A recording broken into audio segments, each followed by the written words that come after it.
কোন অবস্থাতে নামাজ ত্যাগ ইসলামে অ্যালাউড না। আপনি লক্ষ্য করুন, নামাজ আপনি দাঁড়িয়ে পড়তে পারছেন না, ইসলাম বলে বসে পড়ো। বসে পড়তে পারছেন না, আল্লাহ বলেন শুয়ে পড়ো। শুয়ে শুয়ে আপনি হাত পা নাড়াতে পারছেন না, ইসলাম আপনাকে নির্দেশ করছে মনে মনে তুমি নামাজ আদায় করো। আপনাকে ওযু করে নামাজ পড়তে হবে, ওযু করতে পারছেন না, ইসলাম বলে তুমি তায়াম্মুম করো। আপনি তায়াম্মুম করতে যদি অপারগ হন, তায়াম্মুমের ব্যবস্থা নাই, ওযুর ব্যবস্থা নাই, তাহলে যে অবস্থা আছেন সে অবস্থা আপনাকে নামাজ আদায় করতে হবে। নামাজের জন্য সতর ঢাকা ফরজ, কিন্তু এমন কোন পরিস্থিতি আছেন, আল্লাহ মাফ করুক, আপনার সতর ঢাকার ব্যবস্থা নেই, তাহলে ওই অবস্থায় আপনাকে নামাজ আদায় করতে হবে। আপনি যদি এমন কোন পরিবেশে থাকেন যেখানে আপনার পবিত্র কাপড় থাকা নামাজের জন্য পূর্ব শর্ত, অথচ আপনার কাছে পবিত্র কোনো কাপড় নাই, তো ইসলাম ওই অবস্থা আপনাকে নামাজ পড়তে বলে। কেবলার দিকে ফিরে নামাজ পড়া ফরজ, কিন্তু কেবলা কোন দিকে আপনি জানেন না, জানার কোনো উপায় নাই, কাউকে জিজ্ঞেস করেও জানার ব্যবস্থা নাই, আপনার কম্পাসেরও সার্ভিস আপনার কাছে নাই, কোনোভাবে কেবলানের উপর আপনি করতে পারছেন না। এই রকম পরিস্থিতিতে অনুমান করে এই দিকে কেবলা হতে পারে ধারণা করে সেই দিকে ফিরে নামাজ পড়তে হবে, তারপর আপনাকে নামাজ আদায় করতে হবে। ভাইরা আমার, নামাজের গুরুত্ব এত বেশি বুঝেছেন সাহাবায়ে কেরাম যে যুদ্ধের মধ্যে, রণাঙ্গনের মধ্যে পর্যন্ত তীর এসে লেগেছে পায়ে, কিন্তু নামাজ ছাড়েন। ওমর রাদিয়াল্লাহু তাআলা আনহু খলিফাতুল মুসলিমিন, তিনি বলেছেন লা হাজ্জা ফিল ইসলাম লিমান তারাকাস সালাহ, যে ব্যক্তি নামাজ ছেড়ে দেয়, যে ব্যক্তি নামাজ পড়ে না, এর ইসলামে কোনো অংশ নাই, সে নিজেকে মুসলিম দাবি করবার কোনো অধিকার নেই।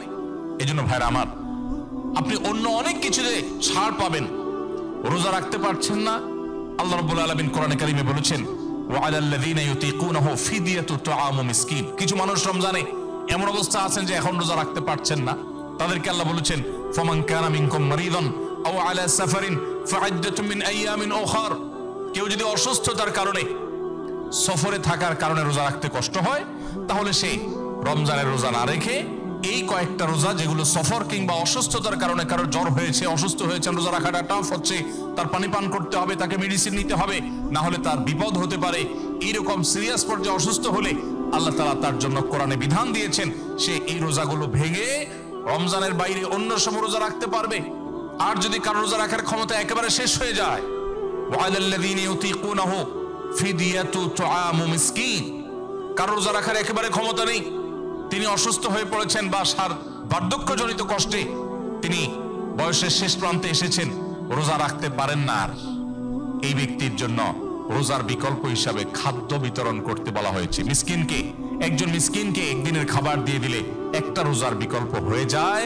এইরকম ব্যক্তির, যে ব্যক্তির রোজা রাখার ক্ষমতা নাই বার্ধক্যজনিত কারণে, অথবা এমন অসুস্থতা যে অসুস্থতাতে কখনো আর সুস্থ হওয়ার সম্ভাবনা নেই, তার জন্য ফিদিয়ার ব্যবস্থা রেখেছে ইসলাম। কিন্তু নামাজের ব্যাপারে ইসলাম কোনো বিকল্প দেয় নাই। ভাইরা আমার, নামাজ এমন একটা ইবাদত যে এটার কোনো বিকল্প না, যে ঠিক আছে নামাজ পড়তে পারো না, তুমি সাদাকা দিয়ে দাও, এটা হয়ে যাবে, এরকম কোনো বিধান কোরআন হাদিসে নাই। অতএব আমরা যদি নিজেদেরকে মুসলমান পরিচয় দিতে চাই, আমাদের ইসলামটাকে আমরা ধারণ করতে চাই, তাহলে আমাদের পাঁচ ওয়াক্ত নামাজকে সর্বোচ্চ গুরুত্ব দিতে হবে, যেই কোনো পরিস্থিতিতে আদায় করতে হবে। অনেক সময় হীনমন্যতা কাজ করে যে আমার এখানে কেউ মুসলমান না, আমি একা মুসলমান, একা নামাজ পড়লে সবাই তাকায় থাকবে, নামাজের কোনো আলাদা জায়গা নেই, তো তাকায় থাকবে। তাতে আমার যদি একটু হেজিটেশন হয়, আমি যদি একটু অস্বস্তিতে পড়ি, আমি যদি একটু লজ্জাস্কর পরিস্থিতিতে পড়ি, তারপরেও সেটাকে আমার মেনে নেওয়াটা আমার ইমানের দাবি। আমি জান্নাতটা আল্লাহর কাছে কোন মুখে চাইবো? অনন্তকালের সুখের ঠিকানা জান্নাত যে চাইবো, সেখানে তো আমাকে কিছু স্যাক্রিফাইস করতে হবে। এই স্যাক্রিফাইসের বিনিময় আল্লাহর কাছে আমি জান্নাত চাইতে পারি। মুসলিম ভ্রাতৃত্ব, এই মুসলিম ভ্রাতৃত্বকে আমরা অনেক মুসলিম নামাজ কালাম পড়ার পরও সেভাবে ধারণ করতে পারি না, সেভাবে আমাদের ভেতরে আমরা সেটাকে লালন করতে পারি না, যেটা আমাদের অনেক বড় একটা ল্যাকিংস বা দুর্বলতা। অ্যাজ এ মুসলমান, আমরা গোটা পৃথিবীর সমস্ত মুসলমানদের সুখে সুখী হওয়া, গোটা বিশ্বের সমস্ত মুসলমানদের কষ্টে কষ্ট অনুভব করাটা আমাদের নৈতিক দায়িত্ব। দুর্ভাগ্য আমাদের, গোটা বিশ্বের অন্য ভাষাভাষী মুসলিম তো পরের কথা, আমার স্বদেশী, আমার ভাষার যে সমস্ত মুসলিমেরা আছেন, তাদেরকে পর্যন্ত অনেক সময় আমরা আপন করতে পারি না, তাদেরকে ভাই হিসাবে আমরা ট্রিট বা জ্ঞান করতে পারি না। যে হাদিসটা আমি পাঠ করেছি, সে হাদিসে এই ইসলামী বা মুসলিম ভ্রাতৃত্বকে আরো বড় আকারে, বড় অ্যাঙ্গেলে দেখানো হয়েছে। নবী করিম সাল্লাল্লাহু আলাইহি সাল্লাম থেকে সেই হাদিসটি বর্ণনা করেছেন ইমাম মুসলিম রাহিমাহুল্লাহ, যেটা বর্ণনাকারী সাহাবী ছিলেন নোমান ইবনে বাশির রাদিয়াল্লাহু তাআলা আনহু তিনি বলেন, নবী করিম সাল্লাল্লাহু আলাইহি ওয়াসাল্লাম ইরশাদ করেছেন, মাসালুল মুমিনিনা ফি তাওয়াদ্দিহিম ওয়া তারাহুমিহিম ওয়া তাআতুফিহিম মাসালুল জাসাদ। অর্থাৎ গোটা পৃথিবীর সমস্ত ঈমানদারদের পরস্পরের মধ্যে দৃষ্টান্ত হলো একে অন্যের প্রতি মায়া, মমতা, সহমর্মিতা, আন্তরিকতা, দয়া, অনুগ্রহ করা। এগুলোর ক্ষেত্রে গোটা বিশ্বের সমস্ত মুসলমানরা একটা দেহের মতো, একটা শরীরের মতো। ইদাশতাকা মিনহু উযওয়ান তাদাআ লাহু সাইরুল জাসাদি বিল সাহরি ওয়াল হুম্মা। একটা শরীর বা একটা দেহের যেরকম কোন একটা অঙ্গ যদি অসুস্থ হয় তাহলে পুরো শরীর সেটাকে অনুভব করে। কারোর যদি পায়ে আঘাতপ্রাপ্ত হন পুরো শরীর জ্বর হয়ে যায়, পুরো শরীরে জ্বর এসে যায়। কারোর যদি হাত ভেঙে যায় গোটা শরীর কষ্ট অনুভব করে। যদি কারোর শরীরে কোনো অসুস্থতা দেখা দেয় সে অসুস্থতার কারণে শুধুমাত্র সেই অঙ্গ নির্ঘুম থাকে না, পুরো শরীর নির্ঘুম থেকে যায়। নবী করিম সাল্লাল্লাহু আলাইহি সাল্লামের এই ঐতিহাসিক হাদিস আমাদেরকে বিশাল বড় একটা দায়িত্ববোধের কথা স্মরণ করিয়ে দেয়। আর সেটি হলো গোটা পৃথিবীর যে কোনো প্রান্তে কোনো মুসলিম কষ্টে নিবেদিত হবে সে কষ্ট আমার মধ্যে অনুভব হতে হবে।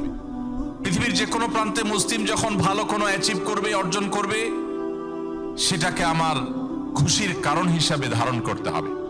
মাল্টিকালচারাল সোসাইটিতে যারা নিজের ঈমান আমলকে বাঁচাতে চান তাদের জন্য সবচেয়ে প্রধান কর্মসূচি হলো 5 ওয়াক্ত নামাজকে সর্বোচ্চ গুরুত্বের সাথে আদায় করা। যেই কোনো পরিস্থিতিতেই হোক আপনাকে নামাজ আদায় করতে হবে। প্রিয় ভাইরা আমার, আমরা সেই রাসূলের উম্মত যে রাসূল সাল্লাল্লাহু আলাইহি সাল্লাম জীবনের শেষ মুহূর্তে অত্যন্ত কষ্ট করে যখন মাত্র 20-25 গজ দূরে নিজের বাসা থেকে মসজিদ এতটুকু দূরে গিয়ে নামাজ আদায় করার মতো শক্তিও ছিল না, তখন আমাদের প্রিয় নবী সাল্লাল্লাহু আলাইহি সাল্লাম একদিকে হামজা রাদিয়াল্লাহু তাআলা আনহু আরেকদিকে আলী রাদিয়াল্লাহু তাআলা আনহুর কাঁধে দুটি হাত রেখে, দুজন সাহাবী আলী রাদিয়াল্লাহু তাআলা আনহু এবং আরেকজন সম্ভবত আব্বাস রাদিয়াল্লাহু তাআলা আনহু, দুজনের কাঁধে দুটি হাত রেখে পুরো শরীরের ভার তাদের উপর ছেড়ে দিয়ে তারপরে পাওকে মাটিতে টানতে টানতে টেনে হেঁচড়ে নিয়ে তারপর তিনি জামাতের সাথে নামাজ আদায় করেছেন। তারপর নামাজ তরক করেননি।